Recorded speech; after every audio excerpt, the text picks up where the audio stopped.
Hello दोस्तों, veterans, नमस्कार। मैं दीवान सिंह।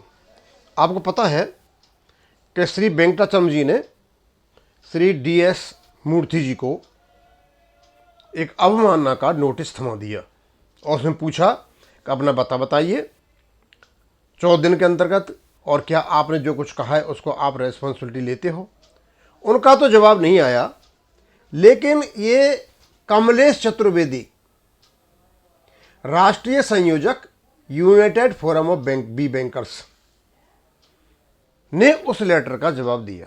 अब मुझे पता नहीं उन्होंने किस हैसियत से इसका जवाब दिया है, क्योंकि जो डिफेमेशन का केस है वो तो DS मूर्ति साहब को दे रखा है, और वो लिखते भी ऐसे हैं। माननीय महासचिव Shri H Venkatachalam, all India bank employees association, आपका कानूनी नोटिस एक मास्टर क्लास कॉमेडी प्राप्त हुआ और सराहा गया। अब मुझे पता नहीं कि DS मूर्ति साहब इनके ऑर्गेनाइजेशन के मेंबर हैं या नहीं।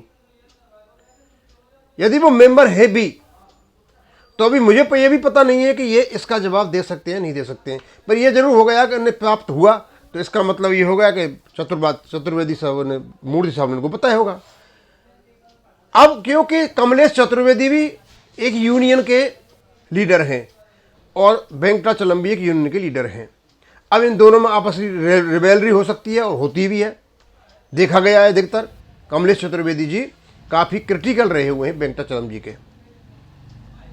अब इन्होंने जो कुछ भी इसमें लिखा वो तो काफ़ी कुछ सही लिखा।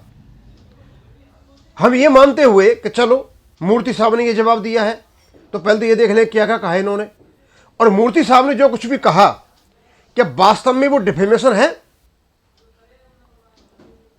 IPC 499 और 500 के अनुसार मैंने देखा कि जो कुछ भी DS मूर्ति साहब ने कहा, क्या वो झूठ था? क्या उससे वेंकटाचलम जी की व्यक्तिगत प्रतिष्ठा पर कोई आंच आती थी, कोई डिफेम होते थे? तो वेंकटाचलम जी मूर्ति साहब ने जो कुछ भी कहा एक सच्चाई का बखान किया। यदि सच्चाई का बखान किया जा रहा है और किसी दूसरे को बुरा लगता है तो वो डिफेमेशन में नहीं आता। तो पहले वेंकटाचलम जी, आपको मैं बता दूं, मुझे पता नहीं किस लीगल प्रोफेशनल ने आपको बता दिया कि कोई आदमी सच्चा कहे और सामने वाले को बुरा लगे तो वो डिफेमेशन में आता है। वो डिफेमेशन में नहीं आता। बात है ही नहीं और उसको झूठ बना करके कहना, किसी की रेपुटेशन को डाउन करना, वो डिफेमेशन में आता है। लेकिन वहां जो कुछ मूर्ति जी ने कहा, इसको देश के 7 से 8 लाख पेंशनर मानते हैं। हां, आप ही इसके कारण हो, हमको पेंशन अपडेशन नहीं हो रहा है। अब इसको कहां लेके जाओगे? इसके बाद मैं कोशिश करूंगा, मैं बताऊंगा आपको आपके उस पर डिफेमेशन बनता है कि नहीं बनता है मूर्ति साहब के। खैर एनीवे, पहले हम कमलेश चतुर्वेदी जी का देख ले। कहते हैं ये, प्रिय कॉमरेड वेंकटाचलम, उन लोगों की ओर से प्यार भरा नमस्कार जो अब भी मानते हैं कि यूनियन का काम मजदूरों के लिए लड़ना और प्रबंध के साथ आत्मसमर्पण की संधि पर दस्तखत करना नहीं है। ये बिल्कुल सही कहा इन्होंने। मतलब उन्होंने अवमानना का डिफेंस नोटिस के बहाने से इनको काफी कुछ बता दिया। आपका कानूनी नोटिस पढ़कर वही आनंद आया जो क्लासिक कॉमेडी को शो में आता है। इतने सालों तक बाईपार्ट समझौते को पेंशन अपडेट से ज़्यादा देरी से आते देखने के बाद यह देखकर ताजगी मिलती है कि AIBA के नेतृत्व अपनी सुविधा को खतरे में देखकर अपनी फुर्ती दिखा सकते हैं। अब क्योंकि ये जो भी कह रहे हैं, इन्होंने अपनी यूनियन का ऊपर उठाने के लिए भी ये कुछ इस प्रकार से भाषा कर रहे हैं। कमलेश तो कर सकते हैं कि उनकी भी उनकी यूनियन। हाँ, ये जरूर है कि यदि डिफेमेशन का नोटिस दिया है वेंकटाचलम जी ने, तो वेंकटाचलम जी अपनी कुर्सी हिलती नजर आ रही है। ये बात सही कही इन्होंने। आपने पूछा कि क्या श्री DS मूर्ति अपने बयानों पर कायम है? मैं सिर्फ उनकी तरफ से नहीं बल्कि हम सब हजारों लोगों की तरफ से जवाब देता हूं। हम न सिर्फ उन पर कायम है बल्कि उनका सम्मान करते हैं, उन्हें फ्रेम करके लगाते हैं और रोज व्हाट्सएप पर शेयर करते हैं। आगे, आप उनके तथ्यों को मानहानि कहते हैं, हम उन्हें समझौता क्लॉज और सुप्रीम कोर्ट के फैसले कहते हैं। ये नजरिए का फर्क है। ये बिल्कुल सही कहा इन्होंने, एकदम सही कहा है। और इस हिसाब से वो मानहानि बनती नहीं है। डिफेमेशन की परिभाषा ही अलग है। 1977 से मैंने मेहनत कर इस वर्ग के लिए लड़ाई लड़ी है। मैंने असली यूनियन और असली नेता देखे हैं। आज जो और असली नेता देखे, आज जो देख रहा हूं वो एक महान बाजार है जहां कर्मचारी हितों का व्यापार हो रहा है। आप सामूहिक सौदेबाजी से सामूहिक भीख मांगने पर नहीं पहुंचे, आपने तो इसकी फ्रेंचाइजी खोल दी है। अच्छा धोया है। अब इसका क्या करोगे वेंकटाचलम जी, कमलेश चतुर्वेदी जी का क्या करोगे? इन्होंने तो जवाब ही आपको ऐसे दे दिया, मुझे कोई बोलने की जरूरत ही नहीं है आगे। तो चलिए इस स्थिति के हास्यपूर्ण पहलू को कुछ कथित सच्चाइयों से हल्का फुल्का कर लेते हैं। एंटी डेटेड पेंशन जादू 1993 का पेंशन समझौता जो 1986 से प्रारंभ हुआ, बैंकिंग की इकलौती चीज है जिसे सफलतापूर्वक पीछे प्रारंभ हुआ। बैंकिंग की इकलौती चीज है जिसे पीछे से लाया गया। ये एक वित्तीय चमत्कार है। इससे ऊपर बड़े नेताओं की एक पूरी पीढ़ी को लाभान्वित किया है। उसे उजागर करना माना ही नहीं, बल्कि ये बहुत बड़ी बात कह दी उन्होंने। ये कहते हैं कि जो समझौता वो एंटी डेटेड हुआ और केवल कुछ लोगों को फायदा पहुंचाने के लिए। यहां एक बात जरूर निश्चित आती है कि 1995 में जब ये क्या नाम है आपका नोटिफिकेशन आया, उससे पहले के लिए अपडेटिंग है। इसका मतलब उससे पहले जो लोग जा रहे थे पेंशन, तो फिर अपडेट उनका भी नहीं होना चाहिए था, उनका अपडेटिंग हुआ। एनपीएस गिफ्ट पर 2010 का समझौता, जहां आपने हर नए कर्मचारी को न्यू पेंशन को तोहफे दी। अब यहां में मैं नहीं मानता कि एनपीएस भारत सरकार की पॉलिसी थी, इसमें वेंकटाचलम कुछ भी नहीं कर सकते। विशेष भत्ते की ये बात कर रहे हैं, और विशेष भत्ता जो आया था 2015 में केवल और केवल पेंशन को साइड किनारे करने के लिए आया था, और उसका कोई मतलब नहीं था। और आज जो पेंशन भत्ते की जो रेट्स आ रही हैं वो केवल और केवल इसलिए आ रही हैं कि इनको आराम से कंट्रीब्यूशन मिलता रहे और लोग खुश रहें, चलो हमारा बढ़ा हुआ, उसको फिर पेंशन में नहीं जोड़ा जा रहा है। और भी कुछ था उनका, कमलेश चतुर्वेदी जी का।